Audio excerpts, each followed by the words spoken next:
আসসালামু আলাইকুম। এটিএন বাংলা সংবাদে সবাইকে স্বাগত জানাচ্ছি অনামিকা হাসান পুনম। দেশের মাটিতে কোনো চাঁদাবাজের জায়গা হবে না হুঁশিয়ারি দিয়ে স্বরাষ্ট্র উপদেষ্টা বলেছেন এদের বিরুদ্ধে জিরো টলারেন্সের সরকার।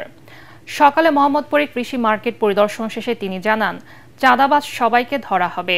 যে যাই বলুক, প্রধান উপদেষ্টার ঘোষিত সময়ে আগামী জাতীয় নির্বাচন হবে বলেও আশ্বস্ত করেন স্বরাষ্ট্র উপদেষ্টা। এ সময় ১-১১ পদধ্বনি নিয়ে এক উপদেষ্টার ফেসবুক পোস্ট নিয়ে করা প্রশ্ন এবং চাঁদাবাজির ঘটনায় জানে আলম অপুর জবানবন্দিতে উপদেষ্টা আসিফ মাহমুদের সম্পৃক্ততার বিষয়টি এড়িয়ে যান জাহাঙ্গীর আলম চৌধুরী। রাজনীতির ব্যাপারে প্রধান উপদেষ্টা যেটা বলেছে ওর উপরে আমাদের কারো কোনো কথা নেই। স্যার যেই তারিখে বলছে ওই তারিখে নির্বাচন হবে, যেই মাসে বলছে ওই মাসেই নির্বাচন হবে। কোনো চাঁদাবাজকেই বাংলাদেশে থাকতে তো হবে না, চাঁদাবাদীদের স্থায়ী বাংলাদেশে হবে না। এটা যে যত বড় চাঁদাবাজি হোক না কেন তারে আমরা আইনের আওতায় নিয়ে আসবো। নির্বাচনকে যারা বিলম্বিত করতে চায় তারা বাংলাদেশের পক্ষের শক্তি নয় বলে মন্তব্য করেছেন বিএনপি স্থায়ী কমিটির সদস্য সালাউদ্দিন আহমেদ। তিনি বলেন, যারা ইনিয়ে বিনিয়ে নির্বাচনের বিপক্ষে কথা বলছে এবং গণতন্ত্রের উত্তরণের পথে বাধা সৃষ্টি করছে তাদের জনগণই তাদের রুখে দেবে। বিএনপি চেয়ারপারসন বেগম খালেদা জিয়ার ৮১তম জন্মদিন উপলক্ষে সকালে নয়াপল্টনে জাতীয়তাবাদী যুবদল আয়োজিত আলোচনা সভায় প্রধান অতিথির বক্তব্যে সালাউদ্দিন এসব কথা বলেন। তিনি আরও বলেন, একটি শক্তিশালী গণতান্ত্রিক রাষ্ট্র বিনির্মাণে জাতীয় ঐক্য দরকার। সুষ্ঠু ও গ্রহণযোগ্য নির্বাচনের মধ্য দিয়ে দেশে গণতন্ত্র ফেরাতে ফ্যাসিবাদ বিরোধী দলগুলোকে ঐক্যবদ্ধ থাকার আহ্বান জানান বিএনপির এই কেন্দ্রীয় নেতা। যারা গণতন্ত্রের বিরুদ্ধে বিভিন্ন রকমের বক্তব্যের মধ্য দিয়ে নির্বাচনের বিষয়ে শঙ্কা প্রকাশ করছে, তারা বাংলাদেশের মানুষের পক্ষের শক্তি নয়। বাংলাদেশের মানুষ গণতন্ত্রের জন্য, ভোটাধিকার প্রয়োগের জন্য তারা সংকল্পবদ্ধ। যারাই বিভিন্ন রকমের কুযুক্তি উত্থাপন করে গণতন্ত্রের এই যাত্রাপথকে কণ্ঠকাত্তীর্ণ করতে চাইবে, তাদের বিরুদ্ধে বাংলাদেশের জনগণ রুখে দাঁড়াবে। সব গণতান্ত্রিক শক্তি, সব গণতান্ত্রিক রাজনৈতিক দলকে অনুরোধ করব, আপনারা যেভাবে ঐক্যবদ্ধ হয়েছিলেন ফ্যাসিবাদ বিরোধী গণতান্ত্রিক সংগ্রামে, সেই একই রকম ঐক্য নিয়ে আসুন আগামী নির্বাচনের জন্য সুষ্ঠু ও শান্তিপূর্ণভাবে যেভাবে আমরা নির্বাচন অনুষ্ঠান করতে পারি। কোনো দল চায় বা না চায়, আগামী সংসদ নির্বাচন পিআর পদ্ধতিতে হবে এবং দেশের জনগণ এটি গ্রহণ করবে বলে দাবি করেছেন জামাতের সেক্রেটারি জেনারেল অধ্যাপক মিয়া গোলাম পরোয়ার। নড়াইলে জেলা জামাতে ইসলামী লিডারশিপ প্রশিক্ষণের উদ্বোধন শেষে সাংবাদিকদের প্রশ্নের জবাবে তিনি কথা বলেন। তার দাবি, নির্বাচন অবাধ ও সুষ্ঠু করতে বিশ্বে যতগুলো পদ্ধতি চালু আছে তার মধ্যে পিআর সবচেয়ে গ্রহণযোগ্য ও নিরপেক্ষ। ৯১টি দেশে পিআর পদ্ধতি চালু রয়েছে বলেও জানান অধ্যাপক মিয়া গোলাম পরোয়ার।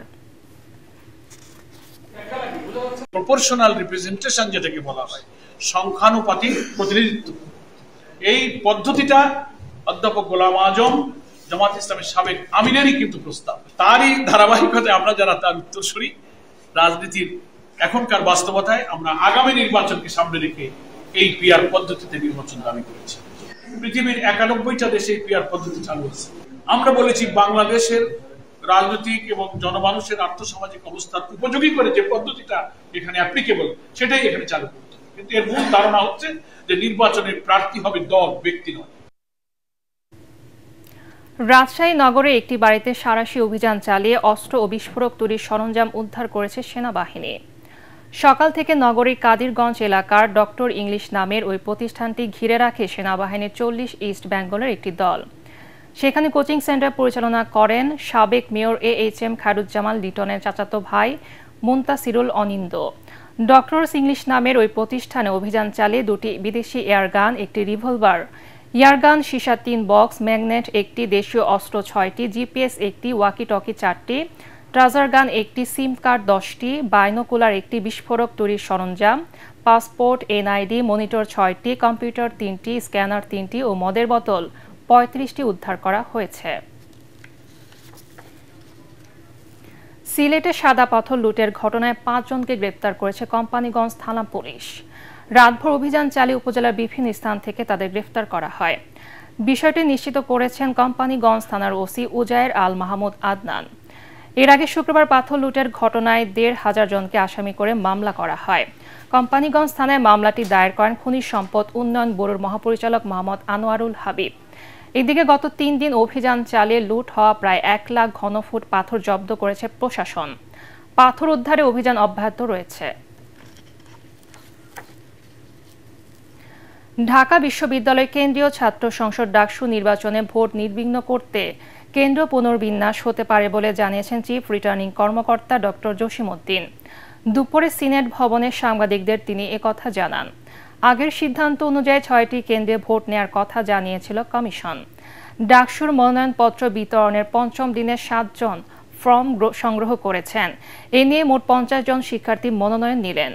আর এখন পর্যন্ত জমা পড়েছে 8টি। মনোনয়নপত্র নেয়ার শেষ দিন 18 আগস্ট। ছাত্রছাত্রীরা কোনোভাবে যাতে বলতে না পারে এখানে বেশি ওখানে কম, আমরা যাতে সমানভাবে কোনো ধরনের হ্যাজার্ড যাতে সৃষ্টি না হয়, আমরা সেটা নিরসন করেই ভোট কেন্দ্র বাড়িয়ে যাতে সুষ্ঠুভাবে ভোট দিতে পারে সে ব্যবস্থা আমরা করব। পরবর্তী সংবাদ দেখার আমন্ত্রণ জানিয়ে এখনকার মতো শেষ করছি। ATN বাংলা সংবাদ ইউটিউবে দেখতে ব্রাউজ করুন /ATN বাংলা নিউজ। ধন্যবাদ সবাইকে।